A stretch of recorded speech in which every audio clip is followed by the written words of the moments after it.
Hello, hello. Hi, everyone. We are glad to have you today with us. Please share your feedback, if you can hear and see as well, in your questions tab in the webinar panel. And we really have a great panel today on boosting mobile growth in 2022. Let's just give our participants a couple of minutes to connect, and we'll start this session shortly. So just submit your responses, whether you can hear us well in the questions tab. And meanwhile, I wanted to ask, what was the last app that you have opened today on your mobile phone? For me, I will be the first. For me, it's Spotify.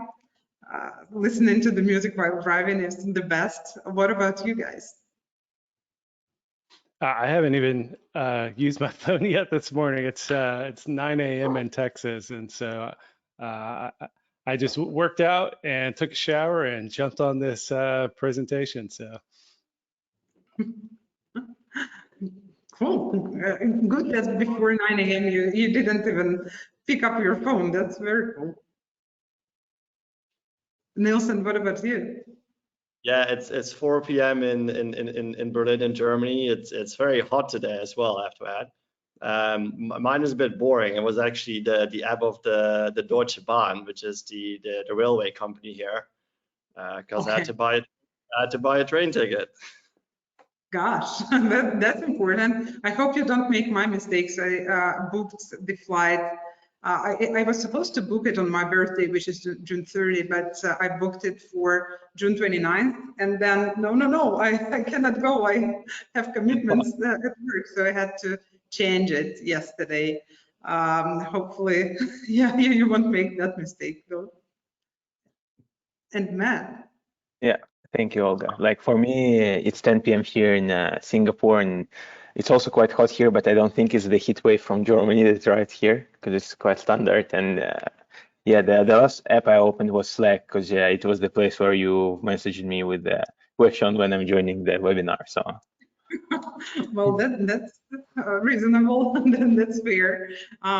Great, thank you very much. So same question to our audience, guys, use this questions tab in the webinar panel and share with us what was the last app that you opened on your phone today. Let's get to know each other better. And actually, I can see that people are still joining, but for us, it's time to go live, and our virtual room is getting busy, so let's start the show. And again, I hope you can see and hear us well. Please submit your feedback in the questions tab. And once again, hello everyone.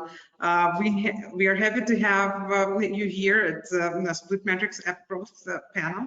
Our conversation today is focused on how to boost mobile growth in 2022, how to adjust to emerging trends, how to streamline your UA and growth strategies. And we have an absolutely fantastic panelists with us today. Nils, David, Matt, I'm thrilled to have you at this panel.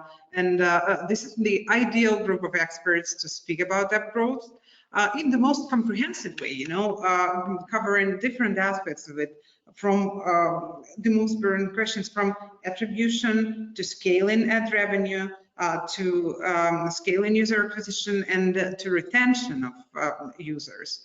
Very comprehensive discussion we're going to have today. So let me introduce you the speakers, the panelists. First, Nils Beinen, a strategic partnership lead and at Singular, the next-gen attribution and marketing analytics platform. Nils has over 10 years of experience of working with high-paced tech companies in sales, online, and mobile advertising technology. And at Singular, his team is this junction between customers and platform partners. Basically, the team works with platforms such as Meta, Google, Unity to understand how customers can be successful with these platforms, and as well as understand these overarching challenges that surface across the customer base of these partners. Niels, welcome. Happy to have you here. Yeah, it's great to be here, Olga. Thanks for the introduction. Thank you. David Bernard, a developer advocate at RevenueCat, a leading developer of in-app subscription management platform. David has been working on his apps since 2018 when he has found his company Contrast. From that time, he has launched over 20 apps. He has sold 3 of them. So very successful mobile business. And now David is a developer advocate at RevenueCat, helping developers build, analyze, and grow their subscription apps. Welcome, David.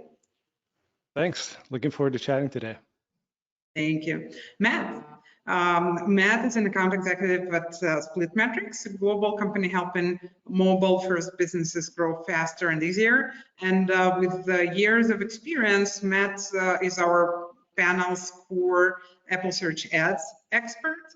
And just last year, he helped grow over 20 apps with 8-digit budgets, accumulated budgets through Apple Search Ads and the SplitMetrics platform for ASM management and optimization. Thank you, Matt. And actually, myself, I'm Lenoha, CMO at SplitMetrics, and your host today. I have over 16 years of experience in building and scaling marketing functions for global tech companies to help them grow faster. And you know, I'm genuinely fascinated by people, and that's why I love marketing, because it's a big people's puzzle. And you know, that's why I like today's panel too. We have great people on our panel. Welcome, everyone. And with that, well, just before we start, I wanted to cover a few housekeeping items. First of all, the purpose of today's panel is to dig a little bit deeper into the mobile apps, mobile growth strategies, and about the panel's real life experience. It's a very practical experience of our panelists, and we have some questions prepared, and but we also open it up for the questions from the audience. Feel free to submit your questions and comments in the questions section of the webinar panel, and either panelists or our team in the chat's gonna provide you with the answer. Let's have a great conversation together. And we are recording the session, and we'll be sending the recording to all the registrants after the panel. So with that, I'd like to open our discussion today. Niels, David, Matt, I'm sure you're ready to rock. Let's do that.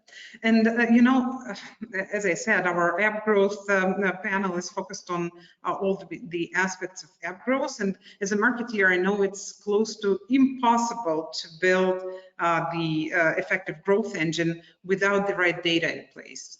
And here's where a mobile attribution comes into play. It's definitely the foundation of future growth. And I'd like to open our conversation with the question about mobile attribution, how to do it right.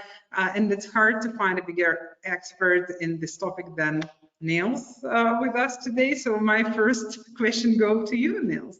My colleagues might disagree with you there, Olga, but I'll take the compliment.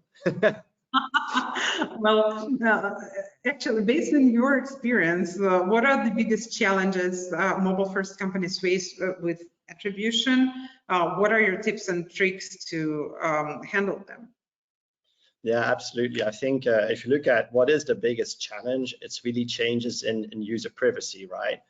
So what we see right now is the data that's available to marketeers is different than it was 2 years ago. Like right now, we got SKAdNetwork, and we also have Google rolling out Google Privacy Sandbox, and that's going to be, you know, in the next like 1 or 2 years. Now, what does that actually mean, right? Like a lot of these issues have to do with data fragmentation.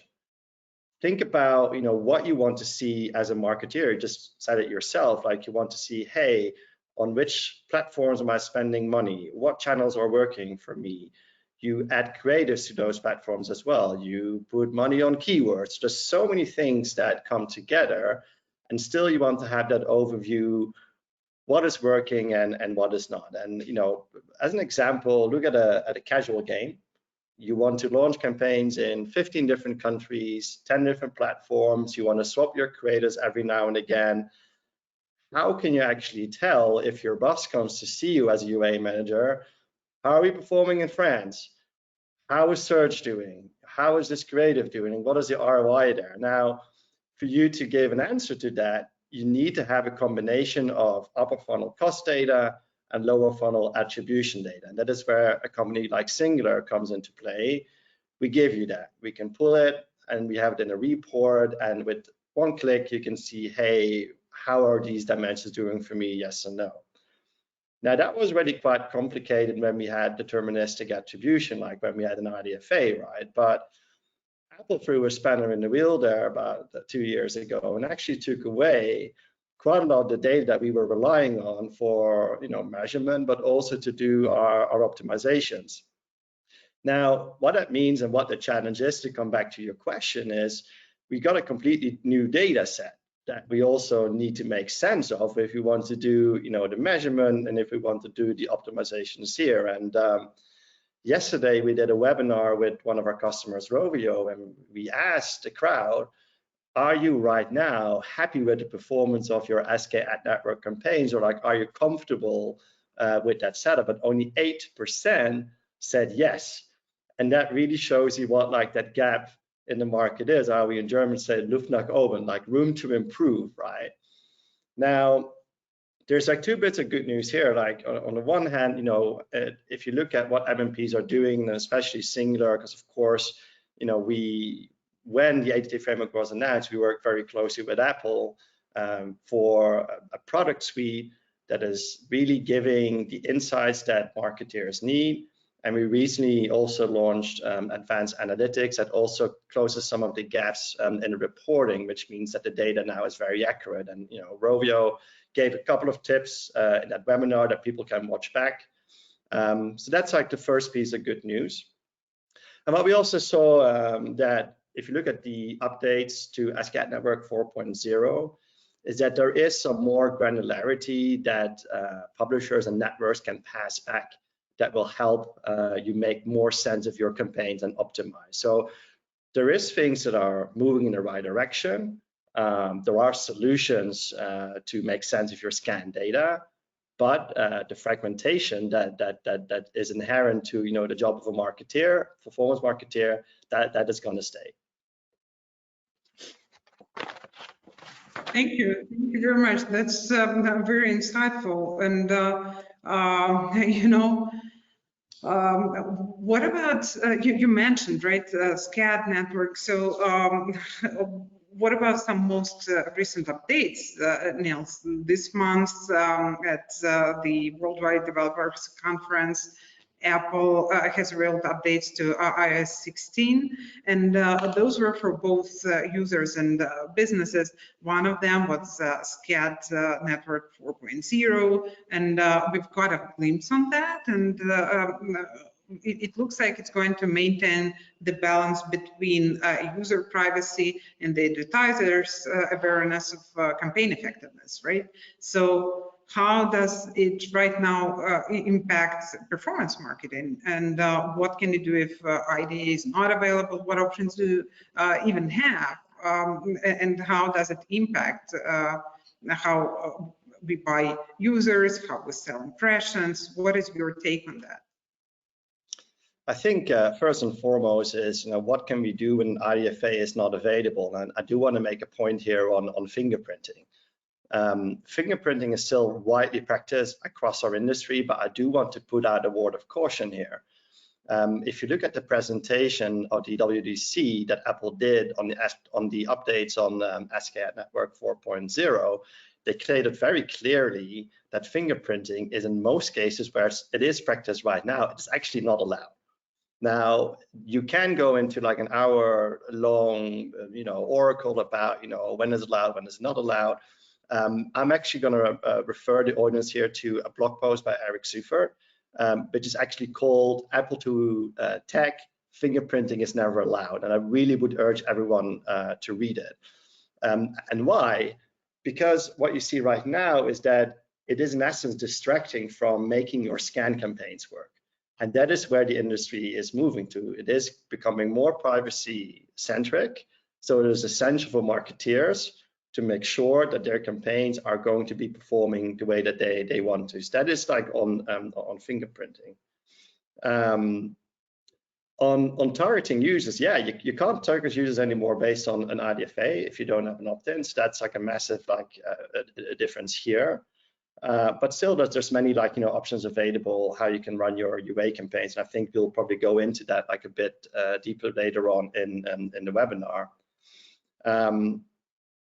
The announcements that you asked about during the WDC, to me, they're not really groundbreaking in terms of there's a backpedaling by Apple, but it's more of a, hey, we've listened to the market and we updated some of the things that we allow or we enable publishers and networks to pass back in terms of granularity that actually gives performance marketers a little bit more to work with. So that is good news.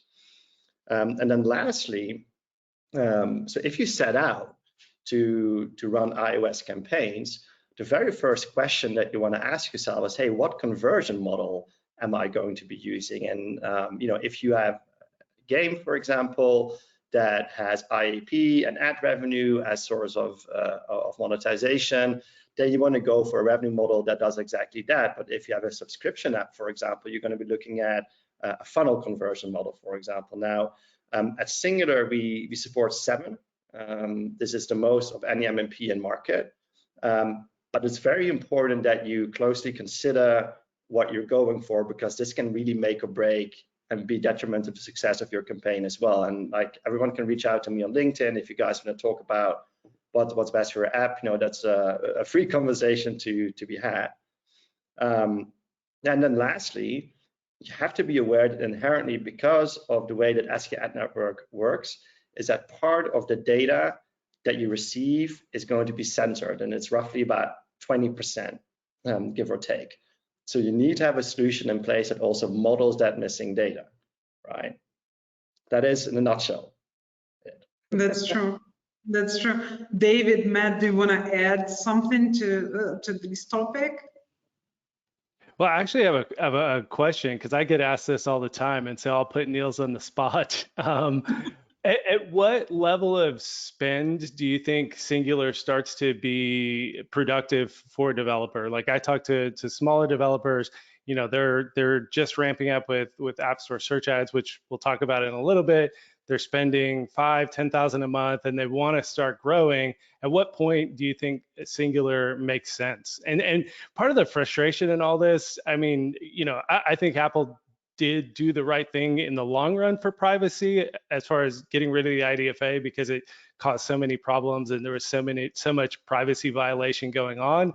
But the worst part of it is that it does make it a lot harder for smaller developers to get signal through scan and other things. So especially in this new era of privacy, where you do need a lot more data to figure things out, what do you think like the tipping point is as far as scale for an MMP to make sense? Thanks for the question, Dave. It's like, I actually work a lot with VCs right now. It's really like having to kind of starting developers or people that are looking to scale. So those are the people that right now may work with only 1 or 2 channels, right? They may buy some Facebook ads or like be active on Apple search ads. But then, the minute they want to start running on 3-4 different channels, on the example I just mentioned, multiple countries creative, this is when you start needing an MMP. Our SMB product is available for anyone that spends $250,000 per year. So that's like on a monthly basis, about 10 to 20K in performance marketing spend. So it starts at a really, really low entry barrier, so to say. Yeah, that's great. Thanks for the clarification. Thank you very much. And that brings us to another important question. And Nelson, you were interviewed in our App Growth Talk series. You stated that you believe in 2022 we will see an increased focus on what effects user privacy measures will have on the effectiveness of performance marketing. And a burning topic for the audience today, right? How do you scale performance marketing and ad revenue? What are your recommendations here? I think first and foremost, again, emphasize that the market is moving to a more privacy-centric environment. So the data that you have at your disposal, it is going to be changing. We see that with Google Privacy Sandbox, and we see that with SKAdNetwork. So like, it's a very straightforward observation. People shouldn't deny it, or like put their heads in the sand, just roll with it, right? Google Privacy Sandbox, just like one quick note on there, like we did a quick analysis of, hey, like what is going to be available, how is it different than Scan? And like one of the things that is very exciting is that with Google Privacy Sandbox, you will have creative granularity, which is something that you don't have with Scan. And that is, for us, is very exciting as MMP, but I think for a lot of developers out there, especially within that kind of entertainment vertical, that is like really good news. Now, I think in the interview that I did with SplitMetrics, we did talk about tips and tricks for UA. When it comes to what partner should I be working with, I think every MMP has a guide and like some sort of list of partners you can work with. We have one too. It's called the ROI Index. But yeah, like you do see that there's a very big tendency to spend a lot of your budget with, like, I would say 5-6 large partners. Like Apple Search Ads is definitely one of them. It's a channel that we see that there was very good ROI. However, like depending on the vertical that you're active in, you're going to be hitting a plateau relatively soon with the larger players, and this is where you need to go and diversify, i.e. you need to be testing a lot of different networks. And I think this is where people really start to struggle, right? Because like that is a time investment. You don't know like if it's going to work for you, yes or no. But I was in Turkey at a Deconstructor of Fun event, and there was a very interesting talk by a guy from Google and Matej Lankarik, who's a consultant. And they really give you the tips and tricks, like how you can test, like in the soft launch, what you should be looking out for, like in your networks, and like when how you can like select an audience, for example. This is available on YouTube, and I highly encourage people to see that. The mantra really is testing, testing, testing. I know that sounds very straightforward, but there's some nuances and some insider tips that you really can do with, and they're widely available, right? Lastly, like on Admon, you're gonna have the same issues as with UA. Like if you can't buy device IDs or users anymore, then also you can't really sell them, right? So what we observe is that people do reserve in their waterfalls positions for LAT traffic. Now, of course, it kind of goes against what I just said about fingerprinting, but we do see that that is keeping up CPMs right now, because you can actually then price your supply in a different way. But then PMP, direct deals, this is definitely like an opportunity as well. But also based on networks that you're working with, there's you can group countries together, for example. There's tons and tons of stuff that you can try out that is still possible right now. Right. Thank you. That's a great take. And well, you mentioned, and we all know, Apple Search Ads is one of the highly, if not the most highly converting and highly efficient channel. Let's, in this goal of finding the most efficient ways and approaches to user acquisition, let's talk about Apple Search Ads specifically, right? We all know that it's one of the best channels, but at the same time, talking to organizations of different caliber, even large enterprises, but still face that there are a lot of myths around it. So Matt, as our for ASA experts, what would you say is the biggest and most common misperception of the Apple search ads? What are the potholes that we need to avoid when running ASA, and what advice or tips would you have for succeeding with it?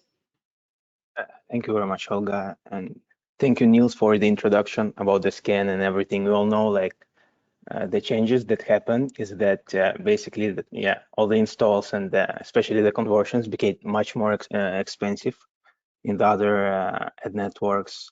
And I didn't have time to ask you the question about like the observation that you have about this approach when publishers would use the web-to-app campaigns now.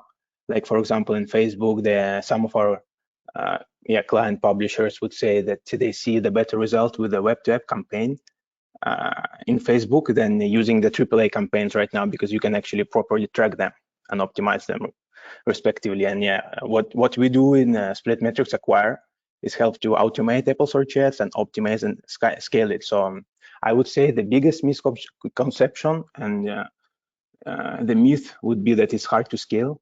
It's very expensive. And a lot of publishers, they believe that the semantic core of their app is too narrow for running the search ads.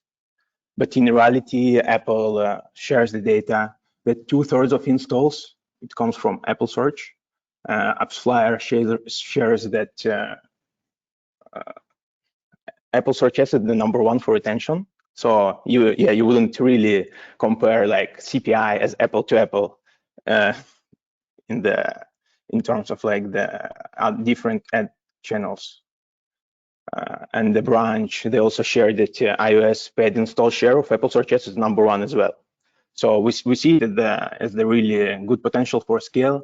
And speaking of real examples with our clientele, for example, it works for like small to big publishers.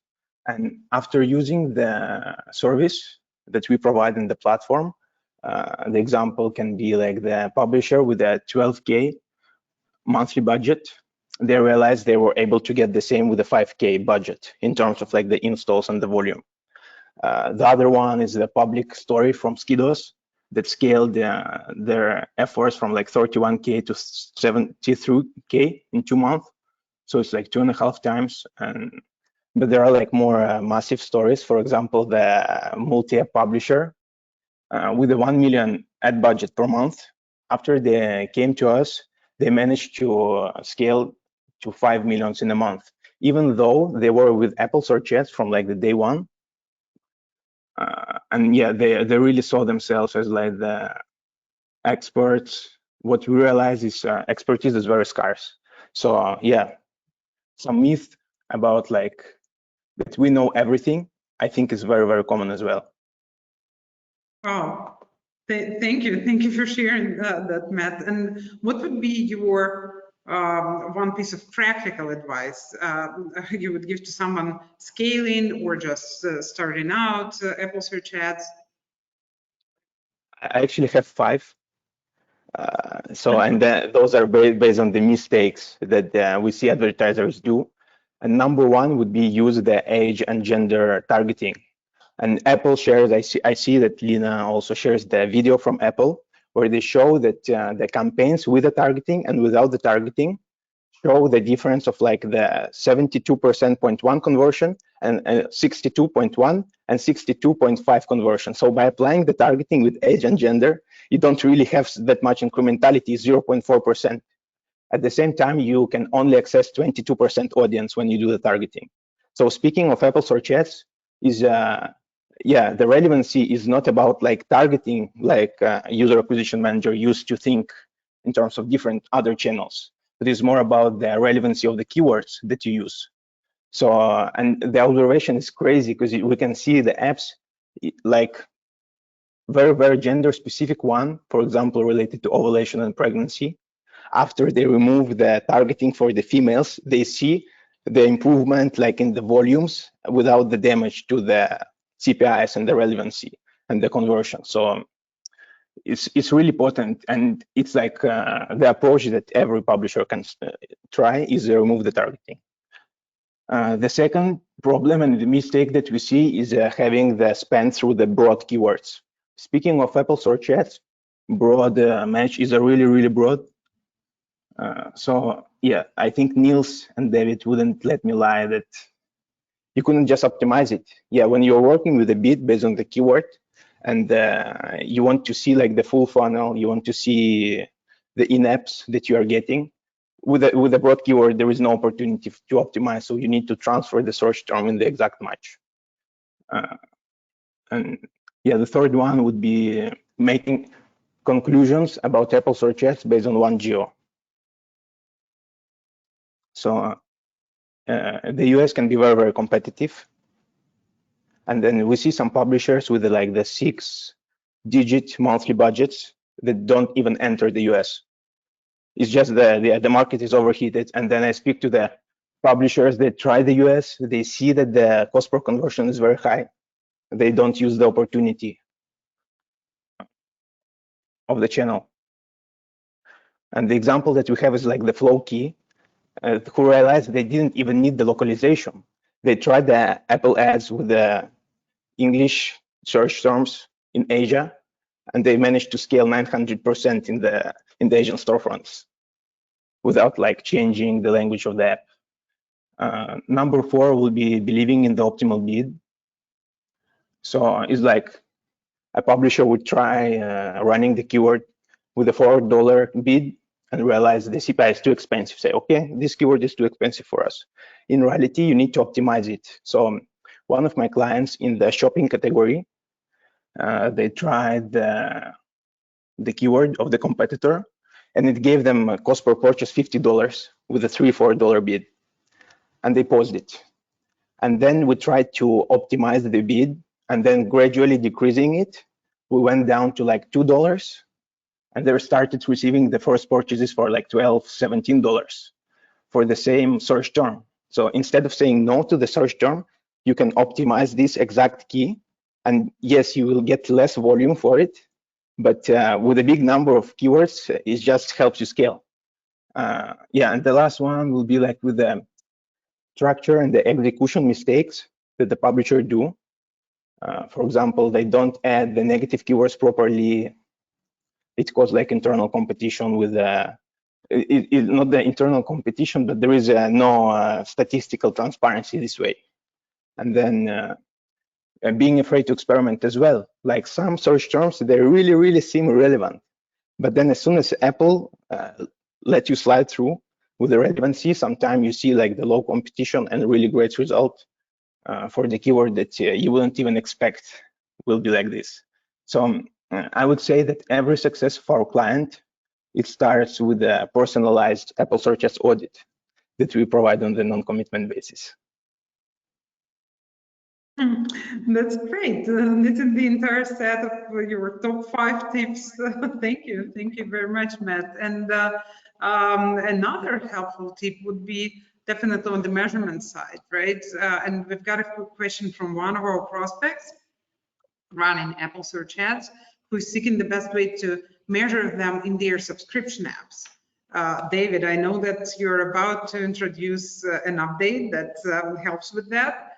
Could you shed more light on measuring Apple Search Ads for subscription apps? Sure. Yeah, and I'll start with the importance of measurement. You know, as Niels was talking about, and Matt as well. You know, when you're spending a lot, especially when you're spending a lot of money, but even when you're a small developer, scraping by and trying to figure out, is this, you know, $500 I'm spending, is this $2,000 I'm spending actually effective? You know, you want to get some quality measurement on how that's actually delivering results. And with subscription apps, it's particularly challenging to get that accurate data because a lot of the events happen when the user's not in the app. And so if you're relying on an in-app SDK, you know, like most MMPs, they're only collecting those events when the user is in the app. And so for a subscription app, they may subscribe on a Monday to a 7-day free trial, and then they don't open the app for another, let's say, 10 days. Well, in the meantime, they converted. And what we do is we're able to get that data server to server from Apple to understand those conversions in near real time and then populate that data and share it with MMPs, share it with SplitMetrics and others. And so what we're announcing is that we're going to launch a beta of our ad services support in the next couple of weeks, and then we'll be rolling it out over the fall. And so with that, you'll be able to get much more accurate return on ad spend data specifically for Apple search ads, because you'll get those server to server events. You'll understand how those conversions happen over time. Renewals happen over time, so you get a much better understanding of the true lifetime value versus just like initial conversion events. And so, one of the things that's important to understand about App Store search ads as well is that in all of these privacy changes, Apple really gave themselves an advantage with ad services, which is the API that we're building support for. You get keyword, campaign, and ad group level data, even if the user has not agreed to tracking. The only thing you get differently if they agreed to tracking is that you get the date the ad was shown.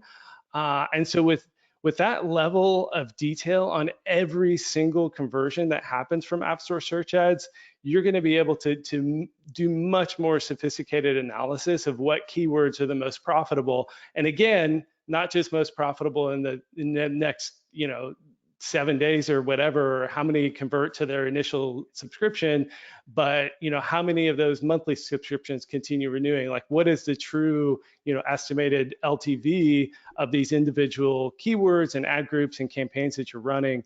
And so with this ad services support, we're going to be building out some infrastructure in our dashboard to actually look at and measure some of this, but then we're not in the measurement business ourselves, and so we're going to be pushing that data to again to MMPs. To we have over 20 integrations with Mixpanel and Amplitude and analytics providers where you can dig into the data into more depth. We do ETLs where you can dump that into your data warehouse and do more custom analysis. And then of course we share with, as I said, MMPs where we can get that conversion data and lifetime value data to the MMPs, and then also SplitMetrics. We have an integration with SplitMetrics where we'll be able to push that data to do more detailed analysis in SplitMetrics as well. So yeah, we're super excited about this rolling out. We're a little late to the party. I mean, ad services has been supported for a while, but we wanted to do it right and build out some great stuff for our subscription app customers. Wow, thank you very much for sharing that. With that, I want to launch our poll, our first poll. Let's see what our audience thinks about Apple Search Ads, what their experience could be. And while we are waiting for the audience to submit their responses, I would like to open it up for questions that we've got from the audience. And one of them is with what mobile measurement partners does SplitMetrics acquire integrate with? Matt, this question goes to you first of all. Yeah, definitely integrates with the Singular. We also support integration with Adjust, AppsFlyer, Branch, Kochava, Tangent, and now, as David mentioned, with the Revenue Cat for the transparent revenue tracking, is amazing news. You are going to support that services right now, because I actually had a client recently who arrived to me because they saw the SplitMetrics in the list of partners of Revenue Cat, and then asking me about so what was the best way to go, to integrate the MMP or to go with the Revenue Cat? My answer is both. It's definitely both, because you can see all of the events and the micro conversions, like the different stages of the engagement, like entering the trial and starting the actual subscription with help of Singular, for example. And then with the Revenue Cat, you can just see the longer journey and then optimize better. And yeah, the only limitation now was like the scan and lack of transparency without the services in Revenue Cat. And now since it's being implemented right now in this week's, yeah, it's just an exciting update, and it will definitely help more advertisers to scale more effectively and see better metrics in their campaigns. That's if anybody true. on the call wants to join our beta, hit me up, david@revenuecat.com. We're definitely looking for some beta testers, and it'd be especially great if you're also a SplitMetrics customer, because we want to test that integration as well. Thank you. Thank you very much for this response. And I have two other questions, but they are very much in line with each other. So let's combine them. One is, what growth recommendations do you have for early stage apps? What are the top mobile growth areas they should focus on this year? And the other one is, any advice for smaller developers of what should we focus on to grow in the age of privacy restrictions?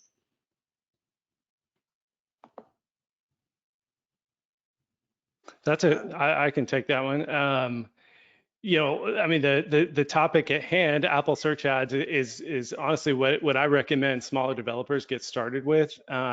It is challenging if you're in a particularly competitive space. Like I have a weather app, and I'm not currently doing App Store search ads because I'm not monetizing well in the app. And so if you're in a really competitive keyword like weather or meditation or some of these fitness keywords, it is going to be really hard to get attention. But those keywords and some of the niche keywords around it, the main keywords can get bid up, but there are sometimes niche keywords. So hopefully, if you're in one of the bigger categories, you have some differentiation. You're a meditation app, but you're focused on something really specific. And so I would say run search ads, but try and find those niche keywords that really are what people are looking for, that differentiates your app. And so even though it may be hard to scale in some of these niche keywords, you're at least not going to be, competing with Noom and MyFitnessPal and some of these other huge apps when you're bidding on your ASA campaigns.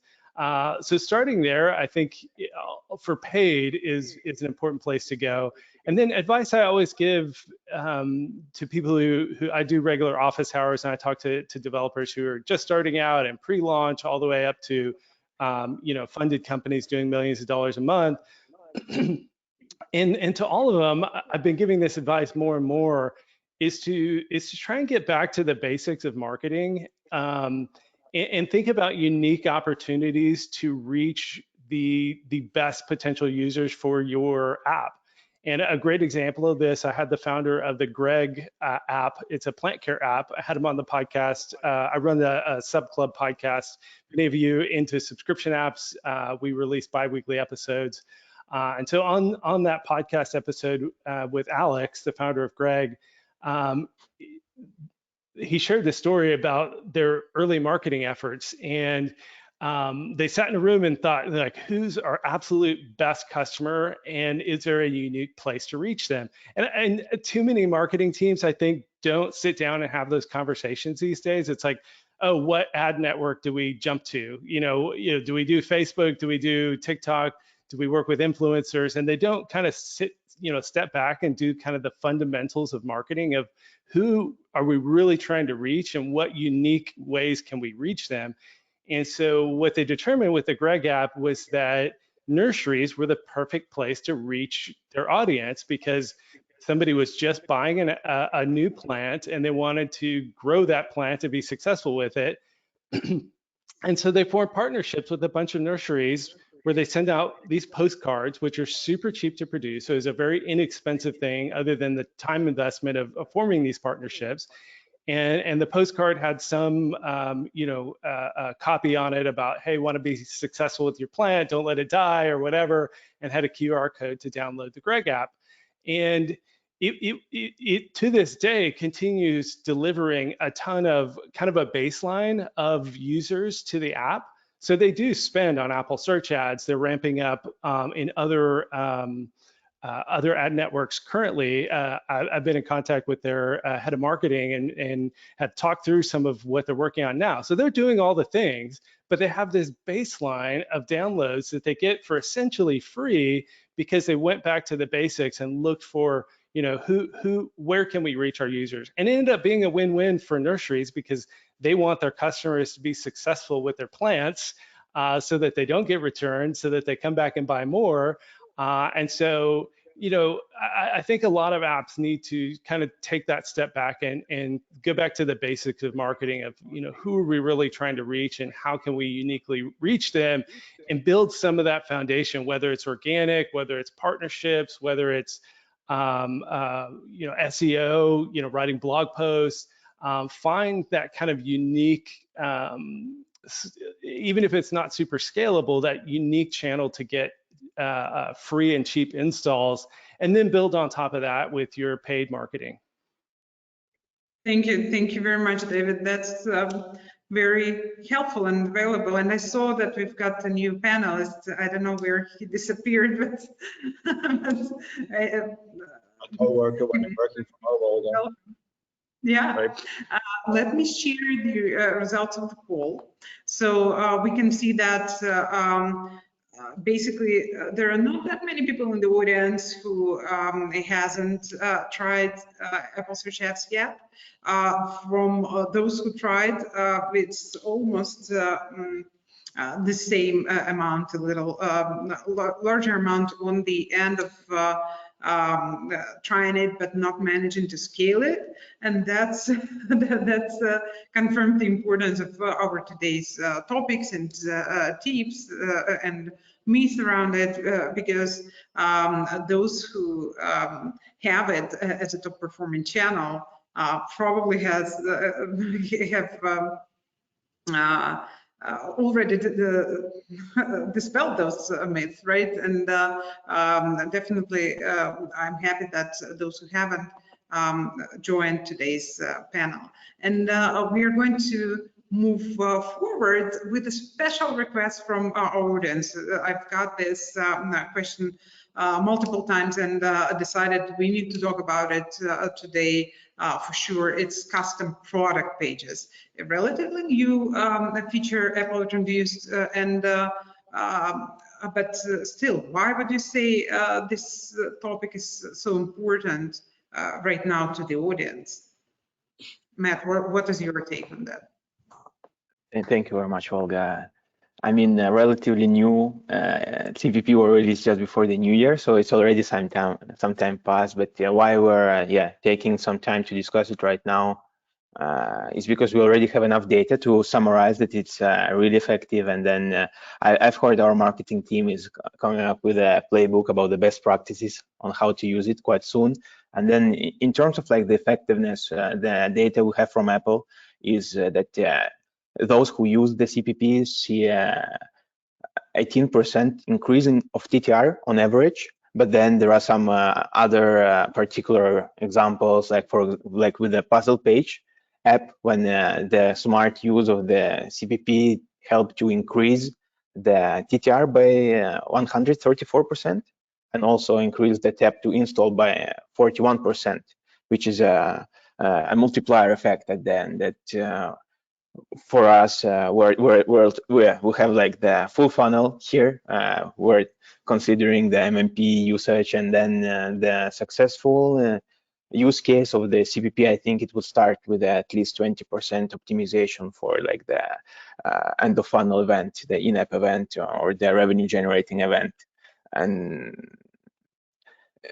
for like the reasons of why the publisher they don't use the CPP, I think there are the main three, and I wouldn't say, maybe it's not even the reason, but just the excuses sometimes, because some would say that it's they just don't have enough resources. But then you will remember CPP is the evolution of the creative sets, and it was the same back then. It's just changing the order of the existing screenshot. Sometimes it's something that already can bring the value, so you don't need to hire the entire like the design team to come up with some concept, but it can be much easier And so yeah, the advice would be just don't overcomplicate it. Just make this first step to try and see how it works.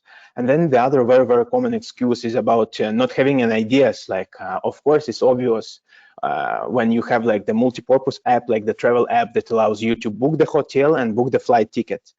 Like those two different use cases are different, definitely can be highlighted in the different CPPs to improve the conversions. But then for the single feature app, like what we can do, and the perception is like we can do nothing. But in reality, when you analyze these keywords that you use and where you get the volume, and if you have like enough of the keywords that we can help you with it, definitely you will see some patterns normally that some of your competitors, they're one kind of app and the other one is different. But then just to be like more specific and highlight how easy it can be, for example, with the semantic, you have the keywords that are competitive, and then you have the keyword for the generic. And the intent of the generic keyword searcher is that they're looking for something new. They're looking to cover their pain. So here is best to use the set of the screenshots where you just describe your app and what value it brings. Whereas for the competitor campaigns, is they already know what they're looking for. They already know how they want to solve their pain. So here is best to focus and to push forward these screenshots that show how your app differentiates. So yeah, that would be like very simple. And then I don't think that the single feature app have this excuse of having no application of the CPP anymore. And the other one would be like the mistake where or yeah, what the publisher share is like, okay, we tried the CPP and it didn't work for us. And then we see that sometimes it's related to the use of the CPP, like the misperception is that it's good at testing tool, whereas it's really best for like highlighting some particular feature. And then we have like 15% or somewhat of the publishers that don't use the Apple search yet. So then there is no way to use the CPP because there is no way to set it up. But you can actually use the web-to-app campaigns, and SplitMetrics Optimize is the platform that allows you to use the CPP even for like Facebook, Google. So sky is the limit. So no excuses. You have to use CPP, right, man? Yeah, and yeah, I'm happy to continue the discussion about the CPP, share the ideas. We've got this CPP hypothesis service internally, but yeah, the other mistake would be also focus on CPP too much. There's so many other exciting stuff that you can try, like the in-app events that also get the indexation. So happy to talk in more detail about that. Nice. David, Nils, do you have anything to add on the CPP topic? Nils. I was muted. No, for us, it's very exciting to see. It's like, again, like another level of granularity that you can optimize towards. So it's simply good news for performance marketeers, definitely. Thank you. Thank you very much. Well, you know, we had a wonderful and very insightful conversation on the user acquisition side. Let's now talk about opportunities of other opportunities of scale and revenue, right? In-app purchases and subscriptions. And David, I know that you've been working on this for years, right? What's the question you're most tired of hearing on the subject of in-app subscription, and what would you like to say about it so that you never have this question again? I think the question that's most frustrating to me is more a statement where people talk about subscription fatigue. And I do think subscription fatigue is real. You know, I mean, I subscribe to Hulu, Netflix, Disney Plus, Visco, Castro podcast player. Like, you know, I have a ton of subscriptions. But do I have subscription fatigue personally? No, because I only subscribe to the things that I genuinely care about. And when I don't care about something, I unsubscribe. And I think that's what the kind of broader industry and then especially app developers need to realize is that when you build something that's truly valuable, you know, like Visco, if there's a photo that I take that is meaningful to me, first thing I do is take it into Visco and make it shine, you know, with their filters and adjustments and everything like that. And so for $20 a year, it's cheap, you know. I mean, it's something that does something very meaningful for me.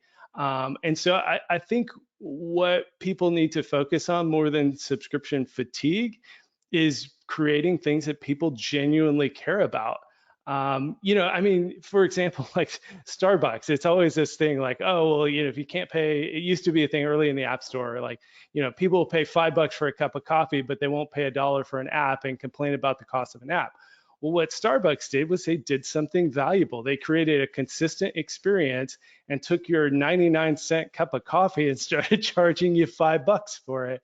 And I think that's what we're starting to see with subscription apps and starting to see with the broader kind of app economy, is that the subscription model has unlocked the recurring revenue and the consistency of revenue that's needed to build truly great, meaningful software. And so as developers are able to build those apps that create genuinely great experiences, that create value in their customers' lives, people are willing to pay if they care. Just like people are willing to pay $5 for a cup of Starbucks coffee instead of paying, you know, 50 cents for a K-cup at home or paying 99 cents at a diner or whatever. And so, yes, subscription fatigue is real. I mean, I get tired of paying $5 for a cold brew at Starbucks. You know, I have, you know, coffee fatigue, spending $5 every time I want to go get a cold brew. But I do it because I care. And so I think that's what people need to focus more on, is just creating value and not worrying so much about this broader idea that people just are going to revolt or something. It's like, if you build something valuable, they're going to pay for it. Wow, I agree. And I think all of us have coffee fatigue as well, so you're not alone here. That's true. And I know that we are almost at the top of the hour, but I have another very important question to cover today. We figured out how to best acquire users, but let's now talk about the next stage, best practices of retention. And David, the question goes to you as well. What are the most interesting trend in retention and effective churn prevention for 2022? Sure. So I know we're really short on time, so I'll try and give a quick answer. I had Sean Ellis, the guy who coined the term growth hacking and wrote the book on it, had him on the Sub Club podcast a few weeks ago.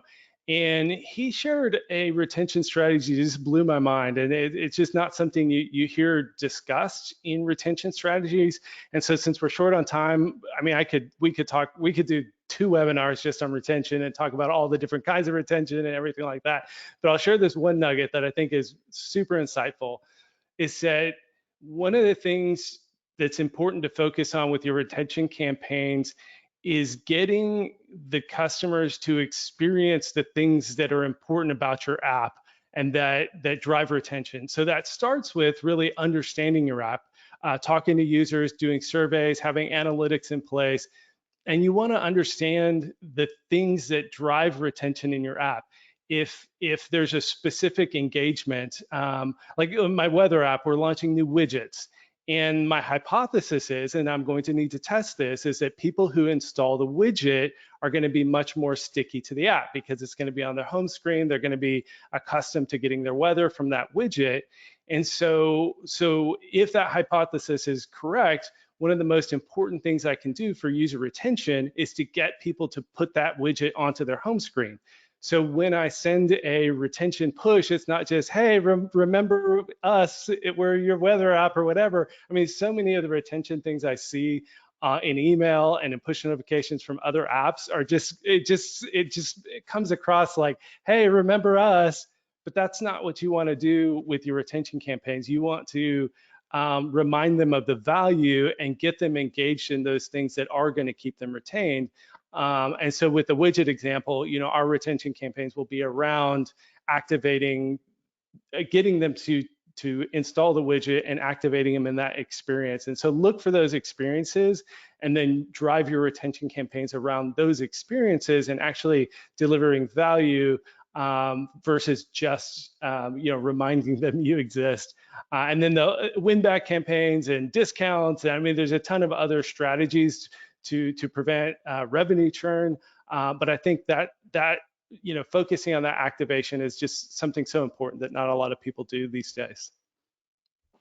Thank you, David. Yeah, that's all about delivering value to people. So I appreciate your take on this, and cannot agree more.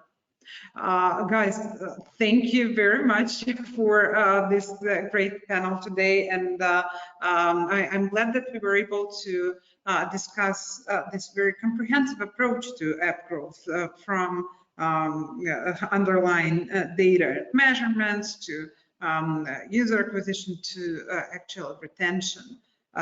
So appreciate it. I see that the conversation has been very valuable. A lot of people from our audience have requested the recording, and I would like to confirm that we'll be sharing the recording shortly after the panel. I once again appreciate you spending this time with us today, and I wanted to get the feedback from the audience, launch another poll. Hopefully you could provide us with your response, but with that, thank you very much, and looking forward to connecting with you offline and seeing all of you as part of our next digital events, growth events. Thank you. Bye.